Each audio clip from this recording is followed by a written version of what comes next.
Thank you. Senator Rosen.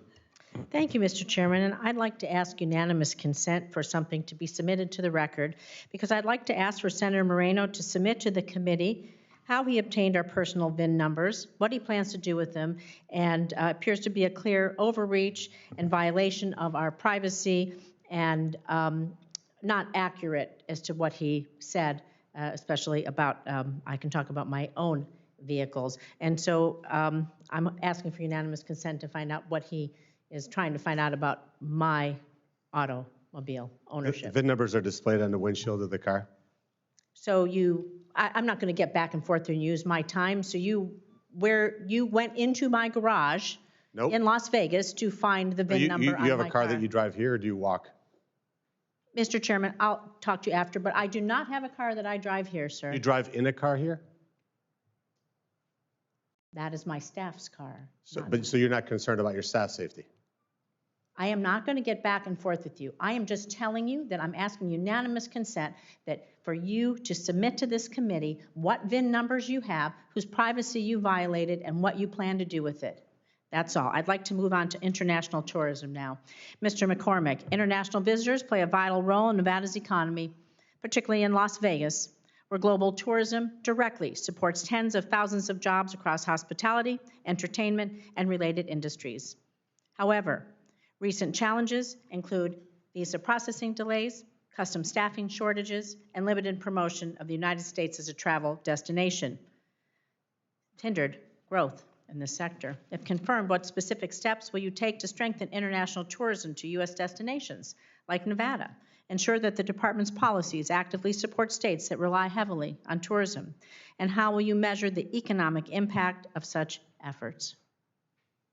Thank you for the question, Senator.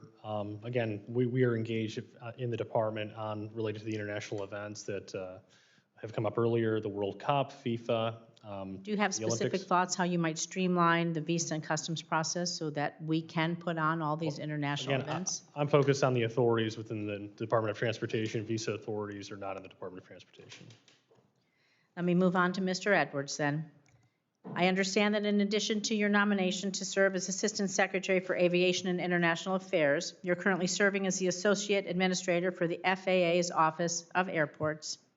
That experience gives you a unique perspective on the infrastructure needs facing our nation's airports.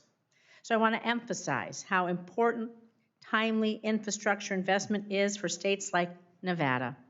Projects such as the more RNO modernization at Reno Tahoe International are essential to expanding our capacity, improving passenger experience, and supporting our state's growing tourism and business travel economy. However, airports can only move forward if federal funds, particularly Airport Improvement Program dollars, well, that they're delivered on time, because there's contracts and there's commitments, right? We have delays in those fundings, and going slow out the door can slow construction. It raises costs. It holds back our economic growth. So, Mr. Edwards, given your dual experience at the FAA and within the department, will you commit to ensuring that critical airport infrastructure funds that impact all of us, and particularly huge amounts onto our economy every single day, that they're distributed on time, and the Department of Transportation continues to support airports like Reno Tahoe and advancing major modernization projects without unnecessary delays? Thank you, Senator Rosen, for that question and pointing out the importance of those AIP funds. Absolutely, you have my commitment. That is part of the mandate of the airport's office, which I joined about 3 weeks ago. And I can't take credit for it, but those that were working the last rounds of grants did an amazing job at getting a huge number of them out in a very short period of time. If I'm remembering the data I've seen recently, is a lot of those grant dollars were not appropriated until May. So it was a huge push to get them out and get them out quickly. So short answer now, yes, you have my commitment. I'm happy to work with Airports you. are critical to our economy, so modernizing, moving all of this forward really makes a huge difference to our economic growth. I'm going to stick with you for a minute and talk about multimodal transportation, because as the entertainment tourism capital of the world, Las Vegas economy depends on reliable connectivity, not just for air travel, but also via ground transport that moves visitors efficiently from airports to hotels, convention centers, and entertainment venues. So, Mr. Edwards, as you know, congestion limited transit options, and infrastructure bottlenecks can directly impact the visitor experience and ultimately our state's growth, every state's growth. If confirmed, how would your office ensure that federal transportation and aviation policies support coordinated multimodal infrastructure planning that enhances connectivity for travelers, it strengthens the tourism economy, and maximizes the return on federal investments for states like Nevada?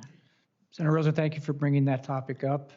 Admittedly, today, I will not purport to be a subject matter expert on multimodal transportation, given my aviation focus. However, I recognize the point that you're making is very significant, especially with the upcoming USA 250, the World Cup, LA 28, and then sprinkle in there the upcoming advanced air mobility modes that are going to be added to our infrastructure. So I think thinking holistically about that is exactly what needs to be done. Obviously, with safety in mind, we have to figure out how to insert all these new opportunities to move people with eVTOLs and electric aircraft and move them in and out of airports and connect them to multimodal transportation hubs. So Moving people, we get them to the airport, but we want them to come back, but in between, they need to go somewhere to work or go on vacation, do whatever business they have. It's important that all of that's coordinated. So I thank you. Thank you, Mr. Chairman. thank you, Senator.